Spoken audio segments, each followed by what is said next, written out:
ఇది చాలా విశేషమైనటువంటి క్షేత్రం, కాశ్మీర్ క్షేత్రం.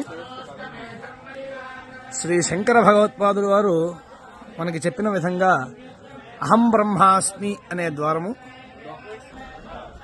అలాగే తత్వమసి ఇంకొక ద్వారం, అయమాత్మ బ్రహ్మ, జ్ఞానం బ్రహ్మ అనేటువంటిది శంకర భగవత్పాదులు తూర్పు నుంచి మొదలుకొని 4 పక్కల 4 ఆమ్నాయ పీఠాలని ఏర్పాటు చేశారు. పాకిస్తాన్ ఆక్రమిత కాశ్మీర్ నుంచి కొన్ని రాళ్లని తీసుకొచ్చి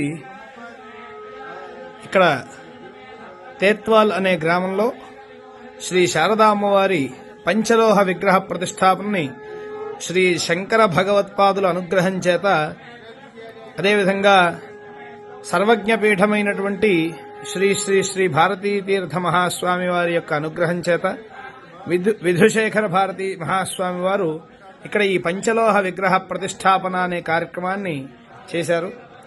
ఇక్కడ మహాసరస్వతి స్వరూపంగా అమ్మవారు కాశ్మీరేతు సరస్వతి అని ఏ విధంగా చెప్తామో ఆ రకంగా ఇక్కడ అమ్మవారిని పంచలోహ విగ్రహ ప్రతిష్టాపన అనే కార్యక్రమాన్ని చేశారు.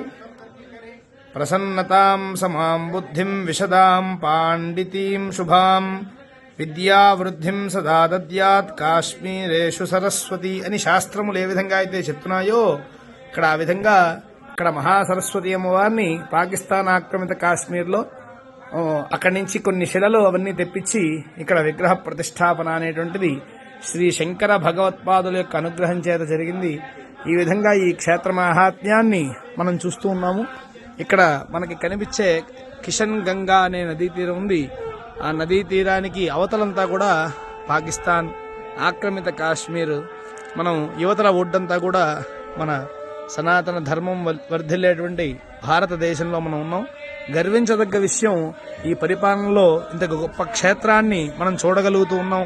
ప్రతి భారతీయుడు కూడా ఈ పాకిస్తాన్ ఆక్రమిత కాశ్మీర్కి యువతల ఉన్నటువంటి ఈ తేత్తుల్ అనేటువంటి గ్రామం, అక్కడ ఉన్నటువంటి సరస్వతి అమ్మవారి క్షేత్రాన్ని మనం సందర్శిస్తూ ఉన్నాము. అందరం కూడా ఆ అమ్మవారి యొక్క పరిపూర్ణ అనుగ్రహాన్ని అందరూ కూడా పొంది లోకమంతా సుభిక్షంగా ఉండాలని విశ్వసిస్తూ ఉన్నాం.